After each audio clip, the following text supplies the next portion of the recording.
Pois bem, então, para entender por que, que o jornal helenano começa a campanha em defesa dos Saltos del Guairá, ou, como são conhecidos no Brasil, as Sete Quedas, é importante entender o que, que foi esse litígio, onde foi esse litígio.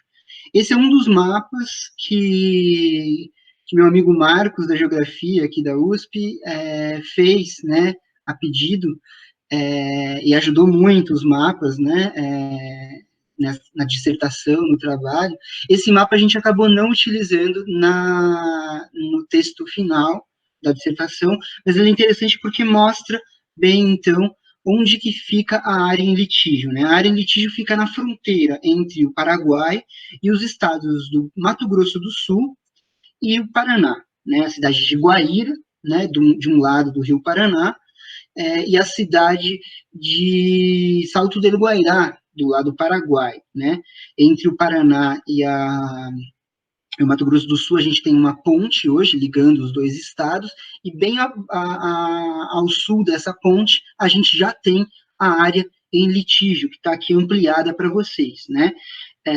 Aqui os municípios, né, de Guaíra e de Mundo Novo, né, no Mato Grosso do Sul, e o departamento de Canindeju, no Paraguai, né? Essa área em litígio aqui, né, essa faixa de mais ou menos uns 20 quilômetros quadrados, é a região em litígio. Por que que há esse litígio? Que a gente está vendo duas linhas, né? A linha vermelha, que é uma linha que corresponde ao ramal norte da Serra do Maracaju, já vou explicar isso, e a linha amarela, que corresponde ao ramal sul da Serra do Maracaju. Por que esses dois ramais? Né? Acontece que o Tratado de Limites e Fronteiras, que define, né, os limites entre o Brasil e o Paraguai, né, o Tratado de 1872, que é um tratado que não estava previsto, né, pelo Tratado Secreto da Tríplice Aliança entre o Brasil e a Argentina e o Uruguai. É um tratado que, de certa forma, é uma manobra da diplomacia brasileira em relação à diplomacia argentina, que estabelecia que a negociação se daria entre todas as partes envolvidas da guerra, e o Brasil vai articulando esse tratado bilateralmente, né? Esse tratado definia, então, que a fronteira entre o Brasil e o Paraguai vai pelo Rio Paraná até o Salto Grande das Sete Quedas, né? Aqui a gente está vendo já uma parte do acidente geográfico. No próximo mapa, o acidente geográfico vai ficar mais claro, né, que é o acidente geográfico das Sete Quedas. Chegando no Salto Grande, que seria o salto principal, né, das Sete Quedas, que são um conjunto de muitos saltos, na verdade, não são sete quedas apenas, né, são sete conjuntos de cachoeiras. Ele segue, então, a oeste, pela Serra do pelo cume da Serra do Maracaju. Acontece que os delegados demarcadores da Comissão Mista Brasil-Paraguai, Brasileira-Paraguaia, quando foram demarcar os limites em 1874, ao chegarem aqui na Serra do Maracaju, eles se depararam que mais ou menos nessa faixa aí, a alguns quilômetros do Rio Paraná, a Serra do Maracaju se dividia em dois contrafortes, né? Então, o ramal norte e o ramal sul. E não estava muito bem definido qual era o cume da Serra do Maracaju, pelo qual a linha limítrofe deveria ser orientada. Então, como não chegou-se a uma conclusão, e também pelo fato do Brasil já ter conseguido uma boa porção territorial, na qual a diplomacia imperial reclamava antes da guerra, ali uma faixa entre o Rio Apa e o Rio Branco, que hoje é o atual estado do Mato Grosso do Sul, né? Então, houve um impasse, de certa forma, essa discussão de limites foi sendo postergada. Ela também foi sendo postergada porque não havia nenhum interesse econômico ali naquela região. Portanto, ela vai voltar quando o interesse econômico reaparece, né? A gente viu como também que durante o Estado Novo, né, no capítulo 2, isso está bem claro, como que durante o Estado Novo há um interesse de estudo hidrelétrico, é constatado que não há tecnologia naquele momento para levar esse projeto adiante, ele é, de certa forma, engavetado, e ele retorna, né, na década de 50, já com o governo Juscelino Kubitschek, né? Aqui no próximo mapa está mais claro, então, né, aqui os conjuntos de cachoeiras, né, os 7 conjuntos de cachoeiras das 7 quedas. Essa já é um mapa que mistura, né, uma foto aérea da década de 80, então, portanto, antes das 7 quedas serem submersas aí pelo lago reservatório de Itaipu, né, e aqui as 2 linhas de fronteira, né, então se trata desse litígio fronteiriço. O Paraguai, considerando que o ramal norte é o verdadeiro limite fronteiriço, portanto, as 7 quedas seriam brasileiras e paraguaias, né, pertenceriam aos 2 países, e o Brasil reclamando que o ramal sul, né, portanto, esse traçado amarelo, pertenceria ao Brasil, né, portanto, boa parte das 7 quedas, o salto principal, o salto grande, pertenceria exclusivamente ao Brasil, e o Brasil poderia aproveitar exclusivamente do potencial energético dos saltos do Guairá, né, das 7 quedas. Portanto, esse era o problema, esse era o conflito. A questão foi levantada em 1874, foi levantada também na década de 30, como vocês puderam ler no capítulo 2, né, da dissertação, e ela vai, de fato, ter consequências mais práticas apenas após o caso 7 quedas, na década de 60, que é o que a gente trabalhou durante a pesquisa no mestrado, né? Aqui, como parte da campanha do Helenano, que publicava toda semana uma charge, uma figura na campanha em defesa dos saltos do Guairá, aqui a gente vê o personagem, né, Helenano, né, que é o anão, né, o personagem do jornal, falando com o presidente, general Stroessner, e essa figura aqui em cima seria a República Paraguaia, né, dizendo que esse pedaço de terra me pertence. Aqui embaixo a frase do jornal: ninguém usurpará nossos direitos sobre os saltos.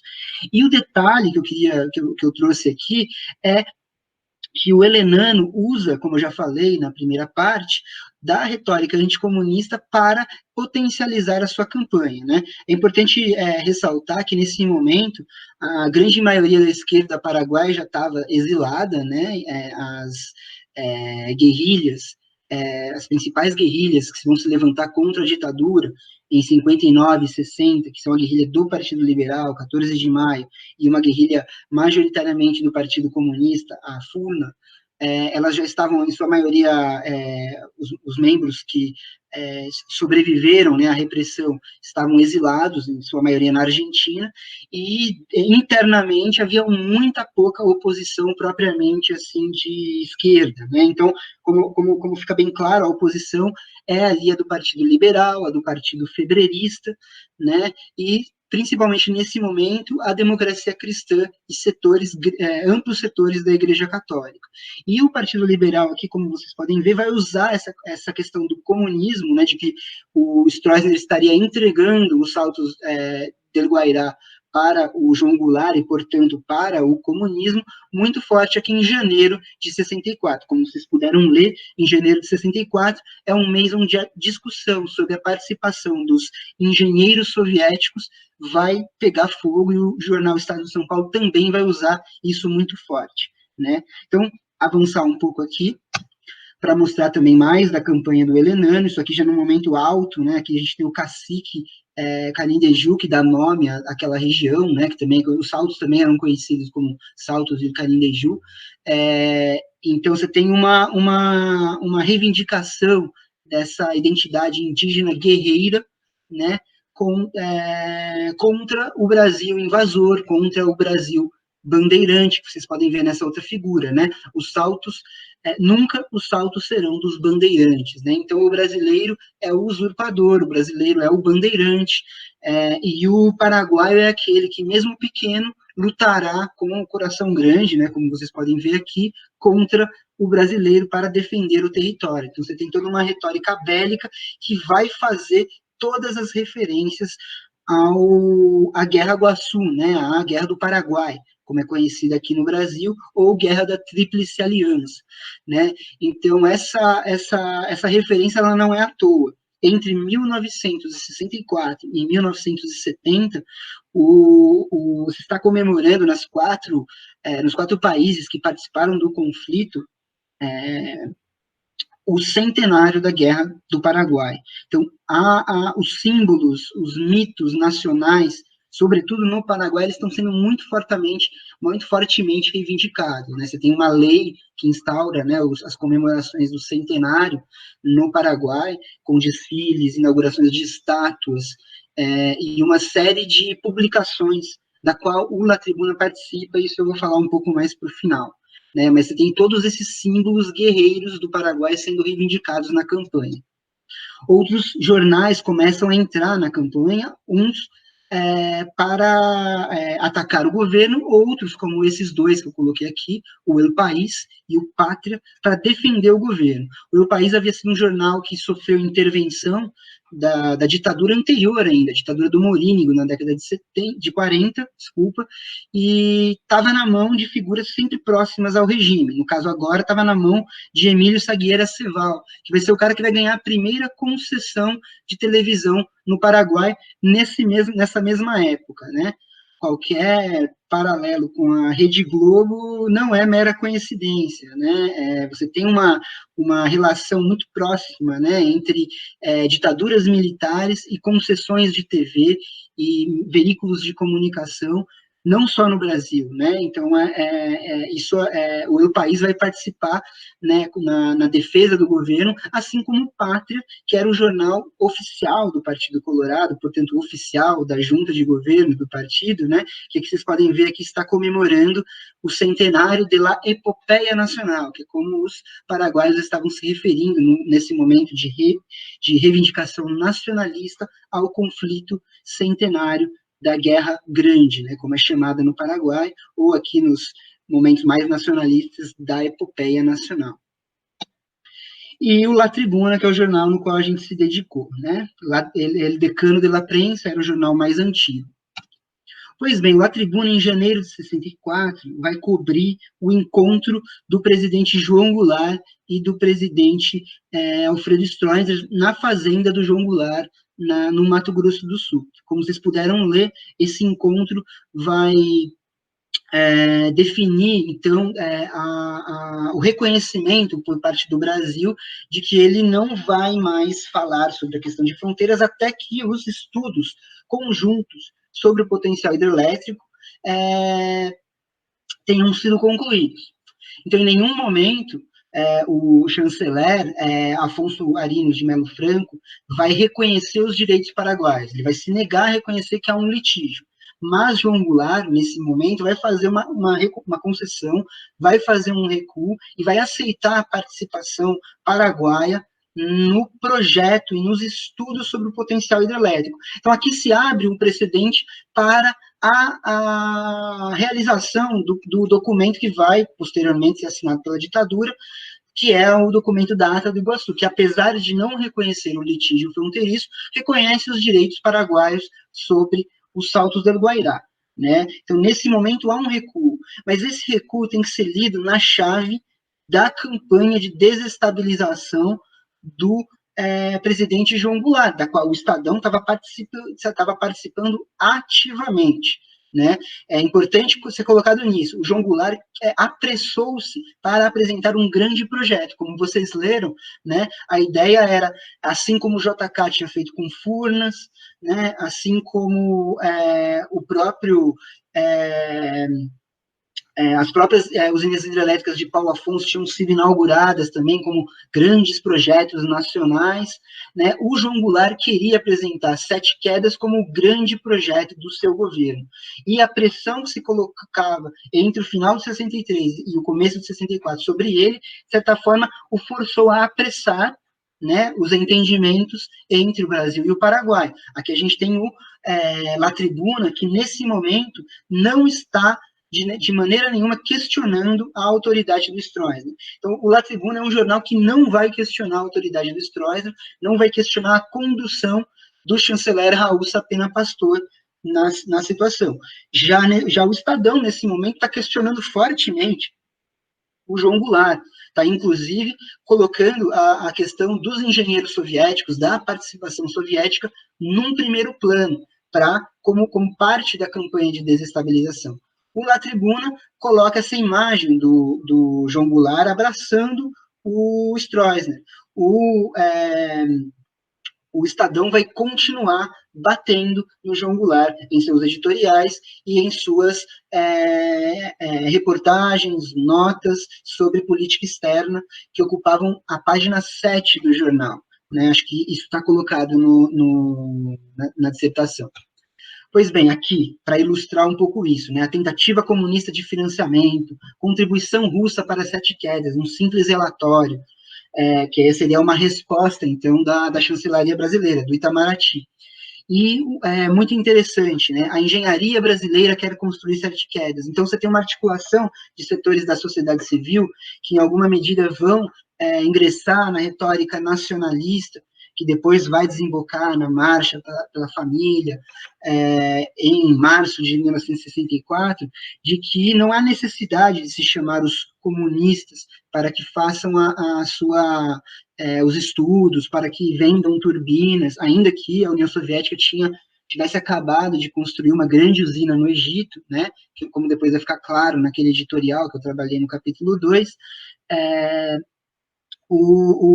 a questão é uma questão nacional. A engenharia brasileira pode construir a maior usina hidrelétrica do mundo. Então, o Estadão vai habilmente trabalhar com essa discussão em janeiro de 64, enquanto o João Goulart acelera os entendimentos com o Paraguai para a realização do projeto, para que a apresentação do projeto fosse feita ainda no mandato do João Goulart.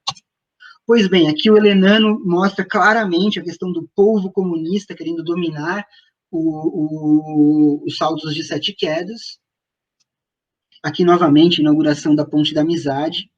Por quê? Porque nesse momento a gente tem, então, a queda do João Goulart, o golpe de março de 1964, e a questão dos entendimentos, né, como bem colocou o professor Amado Luiz Servo, né, ao contrário do que imaginava o embaixador brasileiro no Paraguai, a ascensão dos militares dos militares no Brasil, não vai acelerar os entendimentos sobre as 7 quedas, muito pelo contrário, né? O que vai acontecer é um acirramento do desentendimento sobre o litígio fronteiriço, né? Então, antes de entrar aqui nesses editoriais paraguaios, é importante colocar o seguinte: há uma historiografia paraguaia, uma bibliografia paraguaia, que hoje vai reforçar bastante esse aspecto bélico da ocupação do território em litígio, que vai acontecer em junho de 1965, e que vai atingir seu ponto máximo, né, na prisão de uma delegação de funcionários da chancelaria paraguaia em outubro de 1965. É interessante como na dissertação eu coloco uma nota de um jornalista do Jornal Estado de São Paulo, o jornalista Holmes Rodrigues, que ele trata esse episódio como uma questão muito amigável, né? O que houve lá foi um desentendimento, mas dado a cordialidade com que os militares brasileiros trataram a delegação aprisionada ali na região de fronteira, os paraguaios, inclusive, chamaram o capitão para passar o Natal em Assunção com eles, né? Então, o que há um reforço dessa imagem da amizade, que já tinha sido bastante explorada no primeiro semestre de 1965, com a inauguração da Ponte da Amizade, né? No entanto, em junho de 1965, a 5ª Companhia de Fronteira, ali sediada na cidade de Guaíra, ocupa a região em litígio, né?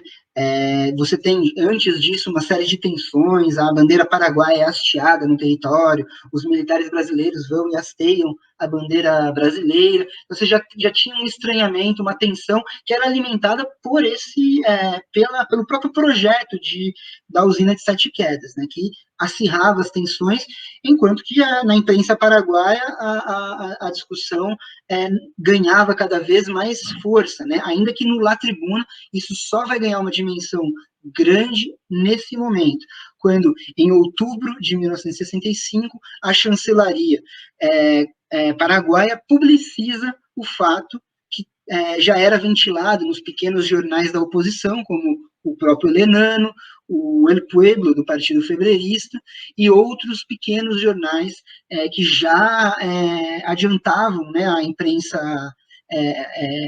a imprensa de grande circulação, como La Tribuna, como El País, que tinha um caráter ali semi-oficialista, né? Tinha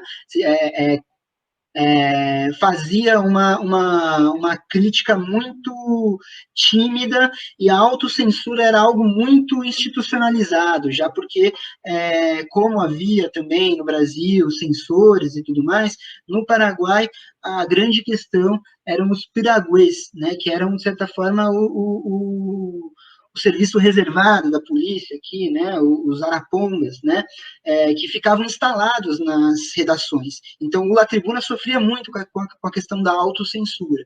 E em temas muito sensíveis, como essa crise dos Saltos del Guairá, poucas coisas eram publicadas. Então, apenas quando a chancelaria paraguaia vai tornar público e vai se colocar frontalmente contrária à interpretação brasileira sobre os Saltos del Guairá, é que o La Tribuna vai encampar a campanha em defesa dos Saltos del Guairá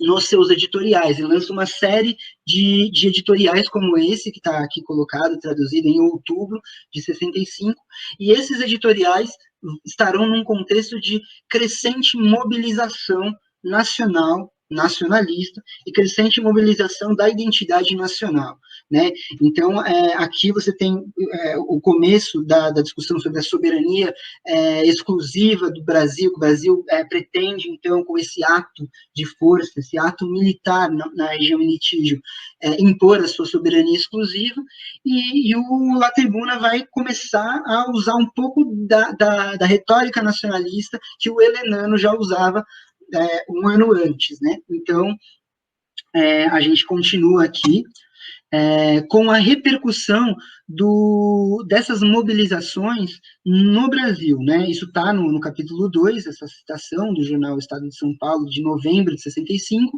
já não conseguindo esconder dos seus leitores brasileiros o clima em Assunção, né? Então você tem uma série tem bandeiras brasileiras sendo queimadas em frente à embaixada, pedras que são arremessadas na embaixada brasileira e na missão cultural, que é um prédio anexo ali numa das principais avenidas da cidade, e há cartazes, né, expulsão dos bandeirantes, pedimos a retirada da missão militar brasileira, que estava visitando a cidade de Assunção nesse momento, quando tem uma grande manifestação, e por conta da ocupação militar do Salto do Guairá. E assim foi tratado essa movimentação militar brasileira no Paraguai, como uma invasão, uma ocupação, e o sentimento anti-brasileiro crescente na população paraguaia, né? Só um parênteses, né? Porque o sentimento anti-brasileiro, ele atualmente está crescendo hoje no Paraguai por conta da crise do coronavírus, né? Mais de uma boa parte dos casos de coronavírus do Paraguai são de paraguaios imigrantes, né, no Brasil, principalmente de São Paulo, que voltaram ao Paraguai, e isso cria todo um sentimento anti-brasileiro e anti esses imigrantes que estão regressando ao Paraguai. Né? Então, fecha parênteses, porque essa questão do sentimento anti-brasileiro, ela é muito importante, e aqui em 65 ele tinha o aditivo do centenário da guerra da Tríplice Aliança. Né? Então, isso vai ser muito forte, e essas manifestações vão ser muito fortes. Né? Então, assim como durante a ditadura militar brasileira, você tem aquele episódio de uma faixa pedindo a anistia ampla, geral e restrita na torcida no jogo entre o Corinthians e o Santos, você tem nesse momento no Paraguai uma partida entre o Olímpia e o Guarani, que houve também foi esticada na torcida do Olímpia uma faixa pedindo a retirada dos militares brasileiros dos Saltos del Guairá. E por que isso tinha um caráter, de certa forma, rebelde entre a população paraguaia? Porque vivia uma ditadura e era expressamente proibidas as manifestações na rua. No entanto, essas manifestações eram em defesa do Paraguai, né? Eram em defesa da soberania nacional, eram em defesa da pátria, eram em defesa da nação, eram contra os bandeirantes, todos os símbolos que colocavam o Stroessner numa posição bem desconfortável, né, de reprimir as pessoas na rua porque estavam, então, defendendo a nação paraguaia, né. Então, isso vai ser bem interessante, isso o jornal Estado de São Paulo publica no final de 65, quando as manifestações estão atingindo um ponto bastante alto, né. Aqui você tem os outros jornais que eu citei para vocês, o El Pueblo, né, que é um jornal do Partido Febrerista, que também estava não era um partido, nesse momento, legal, eles estavam, né, numa semi-clandestinidade. Aqui a gente tem mais uma charge do Helenano, né, que enquanto, né, os policiais brasileiros e paraguaios andavam juntos com a missão militar e tudo mais, os policiais paraguaios reprimiam os estudantes na rua que se mobilizavam contra a presença brasileira no Paraguai, né? E aqui o jornal que eu cheguei a comentar na primeira parte, o jornal Comunidade, que também era um semanário da Igreja Católica. Esse jornal vai cumprir um importante papel, porque é através dele, através da Igreja Católica, que todos os outros pequenos grupos da oposição vão se reunir em uma mesa nacional em defesa da soberania paraguaia. E é aqui que o historiador Efraim Cardoso vai publicar uma série de artigos defendendo os direitos históricos do Paraguai, e vai fazer uma série de vínculos nacionalistas, né, entre a história colonial, né, da colônia da América Portuguesa e da América Espanhola, sobre a questão de limites ali, vai rever tratados, vai rever mapas, vai fazer toda uma articulação nacionalista bastante interessante, que não vai dar tempo de falar aqui. Pois bem, nesse momento de intensas mobilizações, as notas que eram recebidas pela chancelaria paraguaia, assim como as notas enviadas da chancelaria paraguaia para o Itamaraty, eram publicadas nos dois jornais, tanto no La Tribuna quanto no Estadão. La Tribuna primeiro, no Estadão só, em meados de 1966, com grande expectativa e com grande publicidade. Vocês podem ver aqui, essa foto mostra bem como que mais da metade da página é ocupada por anúncios publicitários, o que demonstra, de certa forma, um pouco o interesse com que essas notas oficiais, essas notas oficiais eram lidas pelo público leitor do jornal La Tribuna, né? Elas eram publicadas na íntegra, né? Elas eram lidas em coletivas de imprensa do chanceler Raul Satena Pastor e publicadas na íntegra. Então, isso dá a dimensão aqui da espetacularização do conflito diplomático, de certa forma, nesse momento, né? No Brasil, isso vai acontecer um pouco depois, mas o Estadão vai publicar uma série de notas na íntegra, com alguns comentários, né, de certa forma, falando que os paraguaios estão distorcendo a história, e todo um debate vai se dar em torno a isso, né? Então, aqui um pouco disso, né? Os acordos legitimam a posse de Guaíra, né? Então, o Estadão vai reforçar a posição do Itamaraty. Isso é importante, ó. Juracy, já vou falar um pouco dele, Juracy expõe o caso de limites, Paraguai pede saída de tropa, reclamação deturpa fatos históricos, né? Isso aqui vai ser publicado entre novembro de 65 até março de 66, né? Quando o Estadão fecha a posição com o Itamaraty, e ainda que critique, né, alguns ministros importantes do regime militar, como o próprio chefe do SNI, o general Golbery Couto Silva, por quem o jornal Estado de São Paulo não tinha o menor apreço, né, o próprio presidente Castelo Branco, né, ainda que o Estadão se coloca em oposição a algumas questões do governo, ele apoiava tanto a política econômica dos ministros da Fazenda do regime do governo Castelo Branco, em alguns pontos discordava, mas principalmente apoiava a política externa do regime ditatorial do governo Castelo Branco. Né? E o caso Sete Quedas mostra muito bem essa questão. Né? Nesse momento, o Estadão é a posição do Itamaraty e reforça em editoriais, como vocês puderam ler no capítulo 2, e em reportagens e também na própria apresentação das notas paraguaias, a interpretação de limites do Itamaraty. Não há divergência quanto a isso, ou seja, não há divergência quanto ao projeto de Brasil potência da ditadura, quanto ao projeto de liderança regional, quanto aos interesses de Estado do Brasil para a região. Né? Então, acho que isso é um aspecto interessante, que acho que fica claro em alguns dos editoriais que a gente recuperou nessa reconstituição